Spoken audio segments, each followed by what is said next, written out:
Welcome to the FDN Thrive podcast. We interview leaders in the functional health space who bring you the most up-to-date, cutting-edge information for people who have tried it all for their health issues. We hope you enjoy the show.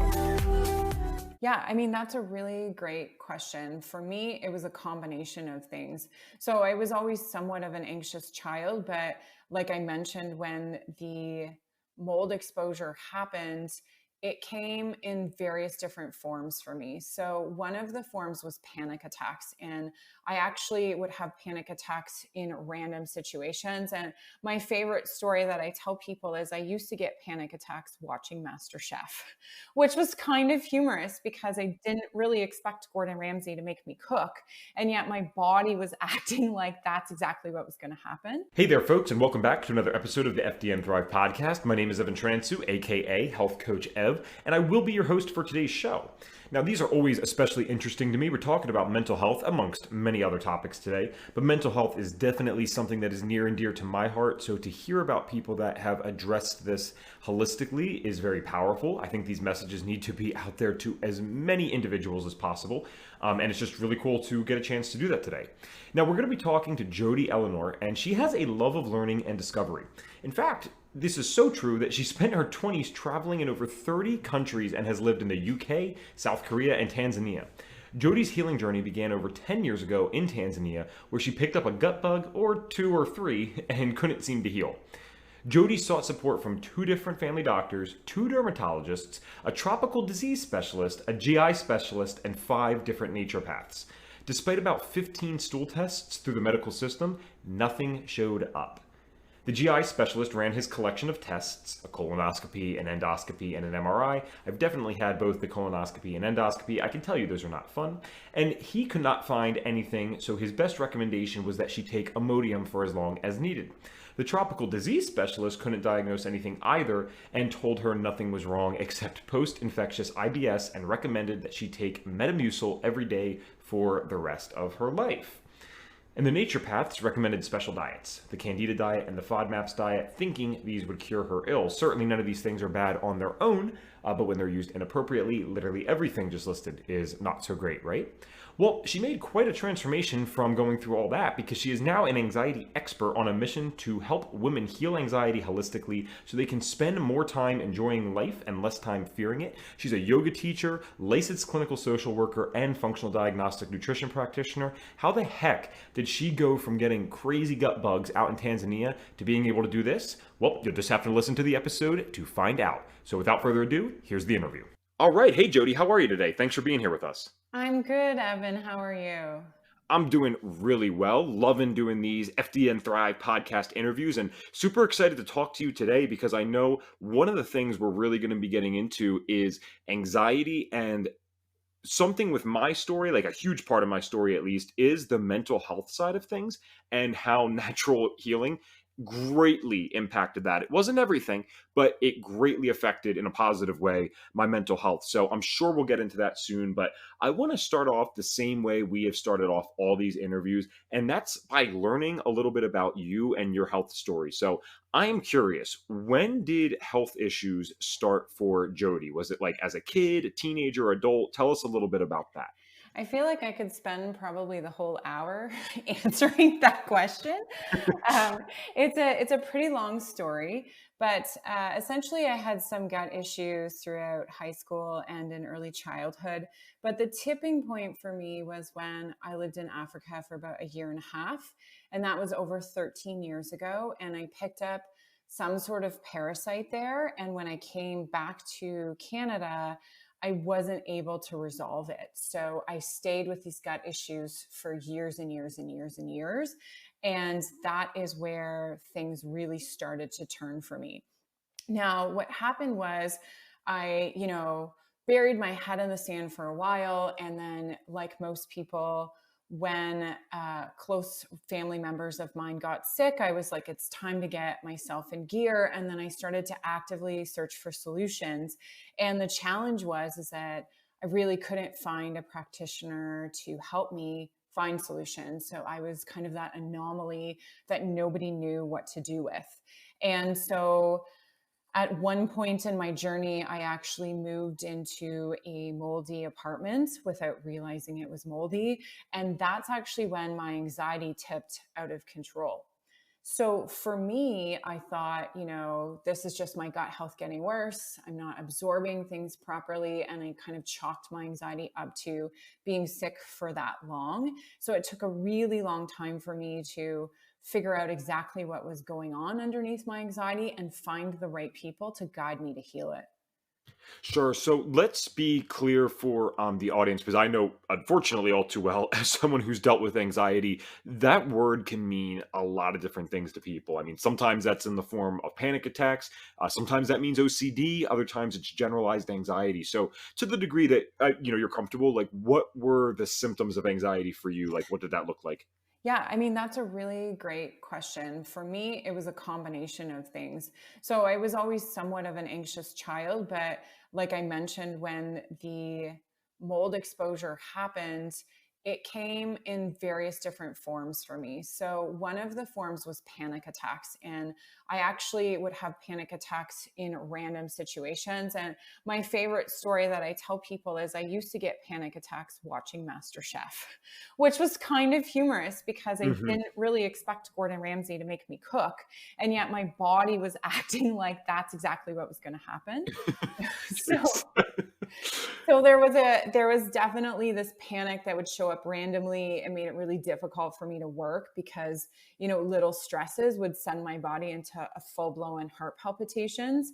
I also had racing thoughts and looping thoughts.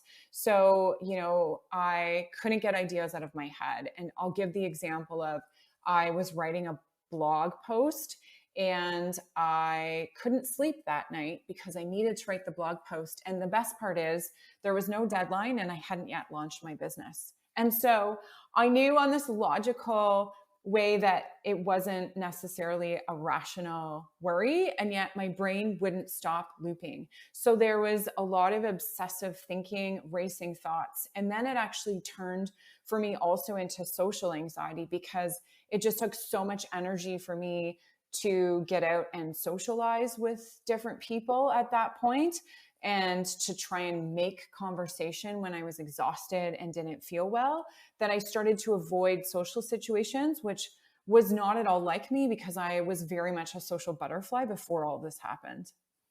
Oh man. So, okay, first of all, thank you for that description because it sounds like anxiety, I mean, it affected you in multiple ways, and that's what ends up happening to most people. And especially the social anxiety part. I mean, I'm going to hone in there for a sec because I love that you brought it up. I am someone, I do podcasting and speaking professionally. People are like, "Oh, well, you must have just always had some type of natural thing with that." For the vast majority of my life, like more years than not, I used to blush talking to anyone, and I used to Mm. have great fear talking to anyone. And it's not just, I see a pretty girl or something and that happens, although of course that certainly didn't help, right? But it could be guys, it could be a teacher, it could be, again, girls.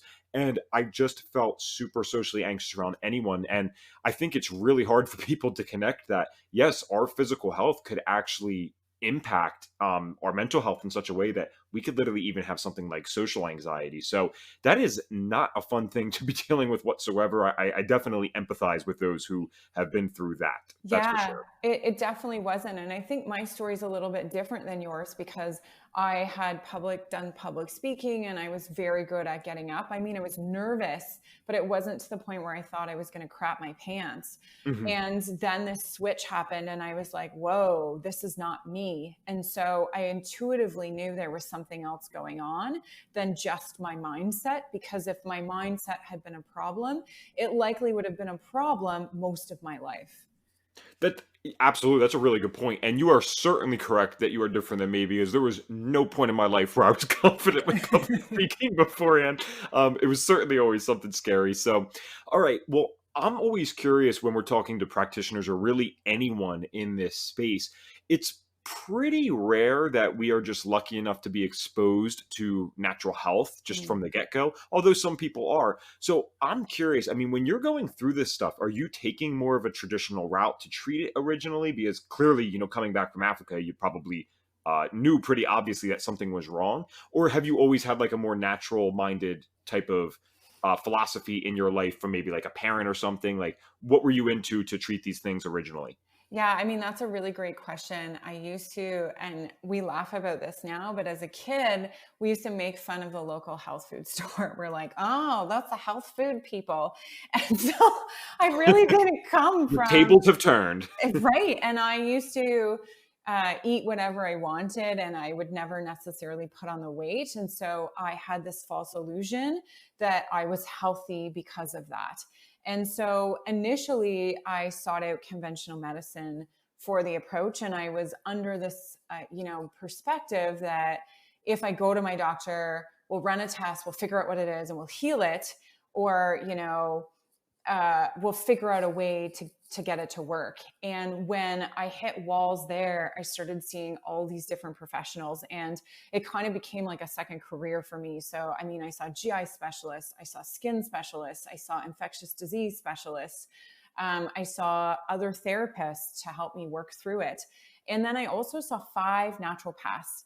And so eventually I started to get deeper and deeper into the health side of things when I found that the conventional side was only going to offer me a prescription. And I intuitively knew that there was something that was off that I needed to heal and not mask. It is remarkable to me how many people, and this is myself included, use the exact words that you just did about like almost having an intuition that Mhm. this doesn't make sense. I remember being 16 years old, and certainly I had a lot of my journey left to go through before or after that time. But, we're learning about evolution, and I know everyone has different beliefs. I'm not getting into that. The point is, I was being told that I am here today in this science class because I have the best genes, and so does everyone else in this class. Mhm. Well, I look around, and a third of my class is overweight. Oh, that kid's on an inhaler. Oh, I know he needs insulin every single day. I feel like hell. I got terrible acne. I got these mental health conditions. This is the best genes? That just, it didn't make sense to me. And again, unfortunately, I didn't have probably the resources or depth of thought at the time to really go any further with that. But I knew something was up. And Jodie, I've talked to so many of our practitioners already in FDN that have said the same thing. It's like, no, this just didn't make sense. Or I was going to specialist, and I eventually said, why am I sick? Like, why can't anyone help me? So I love the people out there that have the courage to go with their guts, whether it's initially or eventually. I mean, that's a thing that takes a lot of courage. So you went to a bunch of different naturopaths, and I mean, maybe they helped a little more, but I'm guessing if you went to 5 different ones, are you kind of still stuck in that same cycle of trial and error? Like they're just trying different things and nothing's really working? Yeah, it was a lot of candida diets at the time because the gut was my predominant symptom. And what actually happened is when we did elimination diets, once I had the mold exposure but didn't know, is I started to get heart palpitations and severe symptoms to eliminating some of the foods that they were recommending. And that's when the anxiety really picked up. And they did not know what to do with me. They were just like, it's your mindset, it's candida, and that's all they knew what to say. And so it was very frustrating because I felt like I wasn't being heard, and that also the approach that they were giving wasn't in good fit for Mhm. what my body needed. Okay, and yeah, that's something I've heard. I went to a couple naturopaths actually, and these people clearly cared so much. I mean, they Mhm. definitely listened, but you can care a lot and not know what to do, unfortunately, You right? can. And I remember even taking a stool test, and like she thought something was going to come up, it didn't come up, and then she still wanted to treat that anyway. And I was like, okay, like that doesn't really like what were we running the test for? If if that's not what was, or where we were looking for something specific. So I digress. That's not important right now, but we kind of go through these very almost predictable stages in healthcare. It seems the people that are doing the work that we're doing, at least, it's like, all right, well, we start out with traditional just like anyone else. And then we go off the beaten path a little bit, right? Maybe to the nature path or the more holistic minded person, and hopefully get some results there. But all too often that doesn't happen. And that makes me really curious. How do you go from the traditional route to 5 naturopaths to eventually becoming Jodie the FDN? Like, where's the bridge there? Oh, that's a great story, actually. So I had this knee issue that came up at one point in my journey that prevented me from running and being active. And so I'd seen a couple of different chiropractors. And what we put together is that my stomach was really preventing my body from healing the knee issue. So I needed to sort out my stomach. And her friend had just opened a functional medicine practice. And so I went to see them for my own healing for functional medicine. And when I walked in the door and they showed me the depth of testing they could do and how holistic they were in their approach, my entire body was like, yes, you found something. And then I found, so at the time I was, and I still am, a master's in social work. And so I was working in private practice with autism, high functioning autism, and seeing a lot of anxiety as a part of that practice.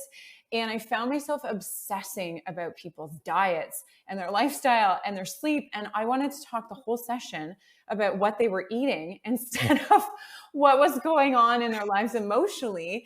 And I kept doing it. And so that's when I sort of knew, actually, my passion is more of a holistic healing than necessarily just doing therapy. What a wonderful thing to be able to bring to people, or two things rather. Like, you have both perspectives, the social worker side, and because that's a very relevant thing. I don't care if you're trying to take a more traditional route, we'll call it Western route, or natural route. I think social workers, counselors, psychologists, they are somewhere, or something that both sides should absolutely agree on using, if we cannot agree on anything else. I'm in the mental health space. I absolutely promote people using people like you for their issues, if nothing else, just to get some things out there. We can't always talk about the issues that we're dealing with mental health wise in an place without judgment, right? And it's cool to have people that understand it. So I love that you're able to combine both of those philosophies. So when you're going through the course and you're like, all right, I got to do this, I got to go through FDN, what are some of the things that you're finding on the labs? Because for those that don't know, one of the amazing things about becoming an FDN is you're basically doing FDN on yourself. And I say doing FDN, I mean like the philosophies and the labs. You're doing that on yourself while going through the course. So what are some of the things that came up for you on these tests? Oh gosh. I mean, I've run so many tests that I'd have to go back to the specific FDN ones in my brain, because I ran some in the program, and then I actually ran some outside of it with my mentor after the program had ended. And so in the program, I picked up some really difficult, liver and bile issues was something that really came up for me. And then in the mentorship that I was doing afterwards, I started getting into hair tissue and mineral analysis. And that actually for me was an incredible game changer for how I saw my health. And I know that's a big one that's run through FDN as well. Oh, this is fun because so one of the things I've been doing, especially with the FDN practitioners, is this is a podcast that is aimed at the consumer, but it's a consumer that's educated, right? They're probably people like us, right when you were in that like naturopath stage. We know a lot. We don't know everything, otherwise we'd be better, but we know a good amount, and we're out there and we can understand slightly more advanced topics, or at least we're willing to learn them. So what I'd love for you to do is, could you just give a little summary about what the hair tissue mineral analysis is, which is also called HTMA for those that have heard maybe it abbreviated, and then maybe one of the big things that you found on that test that was super helpful for you in your healing? Yeah, for sure. So hair tissue mineral analysis, it takes about an inch of your hair that's close to your scalp, because we want to reflect what's been going on more recently for you. And then we send it away and we do an analysis on it. And so it looks at essentially your minerals. And what's really cool about it, and what's different than some of the micronutrient panels, is that it reflects what's going on in the past 3 months. So that means that we get to see patterns of minerals and not just a snapshot of what's going on for you. And so for me, I actually use this test all the time in my practice because it's become one of my most favorite tests. But what's interesting is I was extremely skeptical about the test initially. I hadn't necessarily heard a lot of good things about it. Not a lot of other practitioners I knew were doing it. And so when I first ran it, I was like, okay, whatever, I'm just going to run this test on myself. And what I found was actually game changing for me. So there was a couple of things that really stood out for me. And it's really important when you're running this test that you actually know how to interpret it, because if you don't, then you misunderstand the results. Because what I saw was really, really high potassium on my results. And because I was taught and I now understand how to read the mineral patterns, what that meant is that I was extremely deficient in potassium. So a lot of my low energy, a lot of the heart palpitations, a lot of the fact of why I couldn't heal my gut was actually because over time I had developed this severe mineral deficiency. And what's really interesting is when you have low potassium, you end up with thallium toxicity. And I had run another test that was a heavy metal test, and it had actually showed thallium toxicity. So I got to correlate the two tests together and see that that was one of the main reasons that I was so anxious and I felt like crap. This is so cool, especially as a practitioner, because the good and bad thing about our industry is you can never stop learning. I don't care how smart you are. I don't care how long you've been in it. There's always a new test to figure out. There's always a new, area of expertise to gain knowledge in. And I think this one's really powerful. It's something that keeps coming up in my life, and it makes me want to learn more. So, not to go too deep into it, but I'm just curious, why did high potassium levels in the test mean that you were actually deficient? Like, how does that work? Yeah, so what was actually happening is I had been deficient in potassium, and because thallium and potassium look very similar, the potassium was actually not able to get into the cells because the thallium was sitting on the sodium potassium transporter. And so this heavy metal was blocking potassium from getting into the cells. So instead of going to the cells, I was losing it in my hair. And so what I actually had to do was high dose potassium, which I was very afraid of. So I actually started at half a capsule and very, very slowly worked my way up. By the time I got to full dose, I knew almost right away that it was making an effect with me. That's very cool. And that makes sense what you just said. I mean, that's a nice little side lesson for people. What you just described with the capsule is something called self-titration. It's something that we teach in FDN and that we apply for the rest of our lives as practitioners and encourage our clients to do the same. It's basically just when you're taking a new supplement or something like that, you start with the smallest dose and work your way up, because everyone's dose is not going to be the same. You know, well, the dose isn't going to be the same for everyone, I should say, right? We're all going to need different amounts of these things. So very cool insight about the HTMA thing. And I guess that makes a lot of sense, because you said beforehand, you worked closely with Kendra Perry, right? And she's like Yeah. the HTMA master. Yeah, I worked with her and for her actually. So I got a lot of really incredible training through Kendra. And the other big piece that comes up for a lot of my clients and really strongly came up for me was this copper toxicity piece. And it wasn't even on my radar before I met Kendra. And it was a huge part of what was going on with me. So my copper is often, and I'm still working on detoxing it, but it is actually off the charts on the HTMA test. Got it. Got it. All right. So we always make this very clear for people on the podcast. FDNs especially, a lot of us have gotten here because we've been through years and years, if not decades, of health issues, right? So it's pretty unrealistic to expect even the best program to get anyone better overnight. That's just not something that's going to happen. We don't pretend that's going to happen. But what we do promise is that this is going to send you in the right direction. And of course, we make reasonable expectations, right? There are reasonable expectations that you should be able to, I guess, expect when you're going through something like this. I'm curious. I always love asking this. When you're going through the program and in the months following it, like, how are you feeling? Like, are you getting 10% better, 20% better? Like, what happened when you went through the course? Yeah, I mean, I probably come in with a more unique perspective because I'd run a lot of tests with the practitioner that initially got me obsessed with functional medicine. And so I found different nuances in the course, like, um, you know, understanding a little bit of the different tests and really putting a lot of context around adrenals and how to understand adrenals. And so for me, that was the really big piece of the puzzle was understanding the layers of adrenals. And it's something that I still teach people to this day. And I think has been really fundamental, especially because I deal with anxiety, on how to understand stress. And so the knowledge base for me was a really big key. And then after FDN, the HTMA and mold, and there was a lot of work with FDN around mold. Those two pieces of the puzzle were game changers for me. Yeah, we definitely cover a lot of bases with FDN, right? Like you'll never run out of stuff to do, and mold's a whole separate topic that can just be so problematic for people. I'm actually learning a lot about that right now, and it's like almost an ignorance was bliss type of thing, right? When you think about states like Florida in the United States, and how many of those homes probably have mold, and even South Carolina, Georgia. So we will get into that topic another time with maybe someone else that's had it as a larger part of their story. But Absolutely. I think yeah, what's been really interesting for me though is that, I'd seen all these practitioners and mold wasn't on their radar. And it wasn't until I went into the FDN community that it came on my radar. So if I hadn't have joined FDN, I'm not sure that I would have made that link or made it as soon as I did.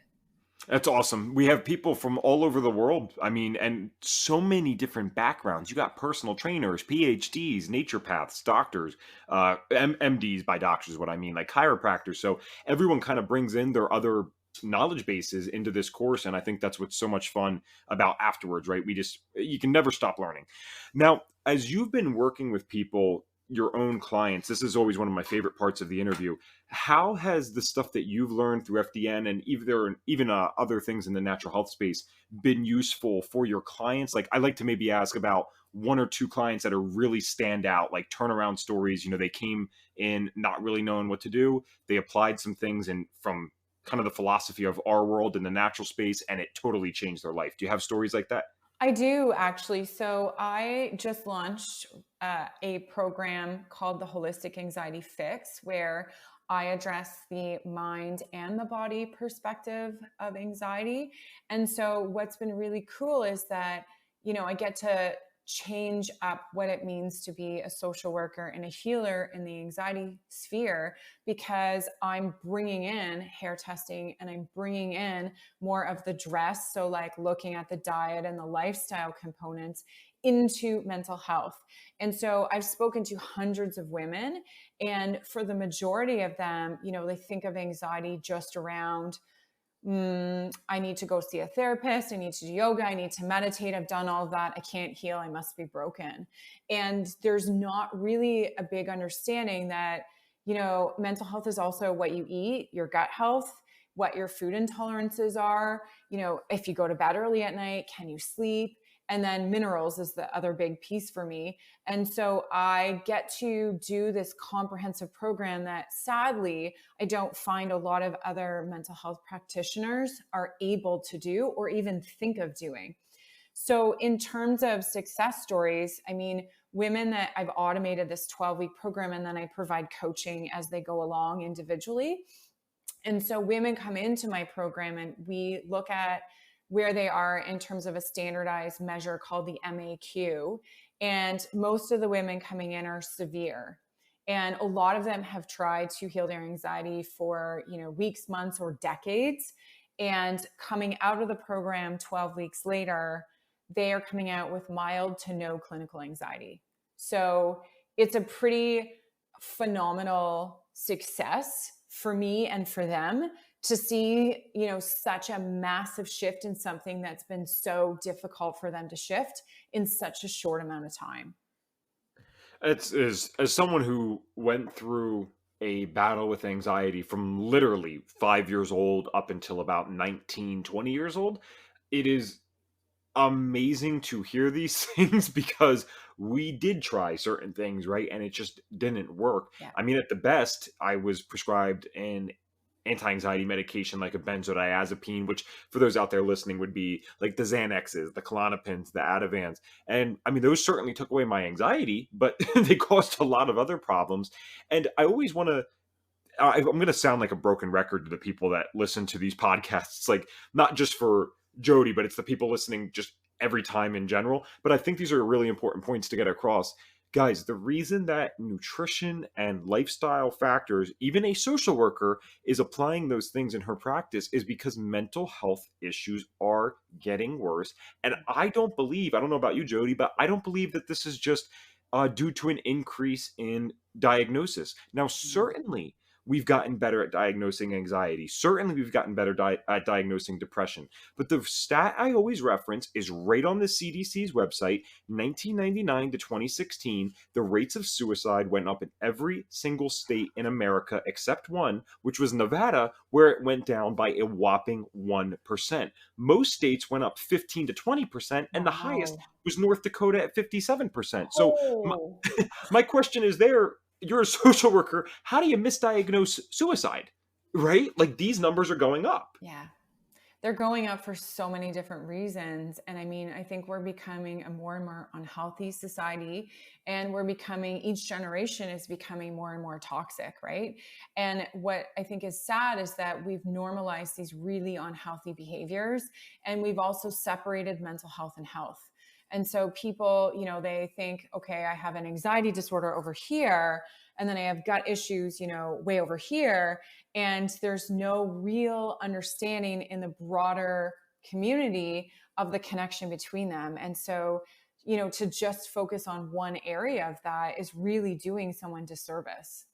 Yes, and I love what you just said because you had described it yourself in the beginning. You're going to all these different specialists, right? And there's a time and place for that, no doubt about it. But there is also a big use that, and it's what we do because we don't treat anything, right? We're addressing everything rather non-specifically as opposed to treating something specifically. And all of a sudden, you start addressing the health of the body. Oh, my skin gets a little better. Oh, wow, my anxiety is better too.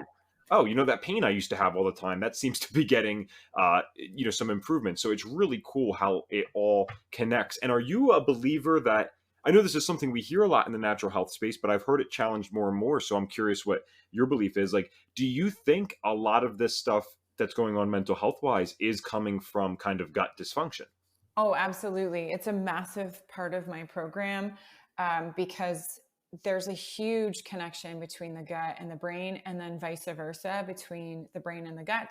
So, a lot of it, by eliminating the basics, like I don't even run gut tests in my foundational program because for a lot of women, if they start eating clean, their gut cleans itself up, and then so does their anxiety, right? And so, I think there's a massive link there, an absolute massive link. Ooh, I'm very curious about that because I've heard a lot more people doing what you just said. I'm not sure what to do yet myself. I'm still on the fence about it. But when you're saying that the gut just gets healthier and it kind of does its own thing, how do you address, if you do at all, maybe some of the pathogens that these people could potentially have? Or are you under the belief that once the gut's healthy, which it can achieve even with these things in it, that they're not going to be as big of a problem? Yeah, I think it depends on the person, right? Like if I had gone through my own program, I still would have need deeper level of testing. So I know that for some people, and the way that I think of it is like a beaver dam. Being in Canada, lots of beavers here, so I have to use that analogy. But and I do a lot of canoeing, right? And so I've come across quite a few, and for some of them, the water just gushes over really easily, and that's what I think of in terms of how the body wants to heal. The water is sort of the healing energy, and so you just have to move a couple of logs out of the way, and then that healing river flows. And then for other people, their dam is massive, right? It's like, if you were to take a canoe over it, it would almost tip over because it's so steep. And so for those people, the foundation is going to be great, but they're still going to need to dive deeper. And so what I do is I assess everyone that comes out of the program, and we talk about where they're at and whether or not it makes sense at that point to then spend the money, the time, and the energy on doing, more of the deeper supplements and functional lab testing outside of the hair test.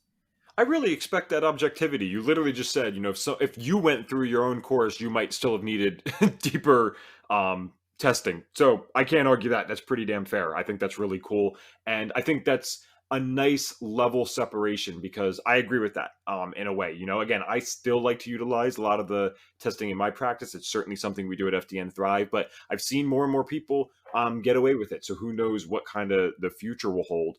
It's not, yeah, it's getting away with it, but it's also like, let's see what the foundational pieces are before we go into deeper testing. Because, for me, I was eating clean, but I spent a lot of money and energy on, I'll just say, H. pylori protocols, right? It took me almost a year.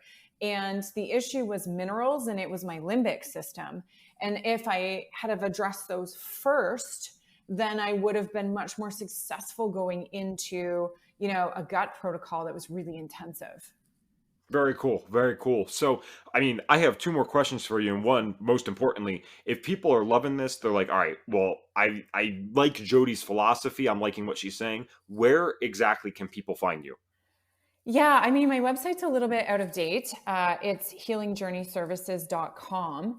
The best place to find me is on Facebook, Healing Journey Services, or on Instagram. And I share much more of my personal journey as I continue to kind of dive deeper at Healing Journey Services is my Instagram handle. You can also email me at jodie@healingjourneyservices.com. All right. Well, we'll definitely be getting connected after this. I'm very excited to, for those out there listening, I don't know all these FDNs before we get on. I think that's what's so much fun. It leads to a much more authentic conversation, right? Yeah. Now, my final question for you is my personal most fun one.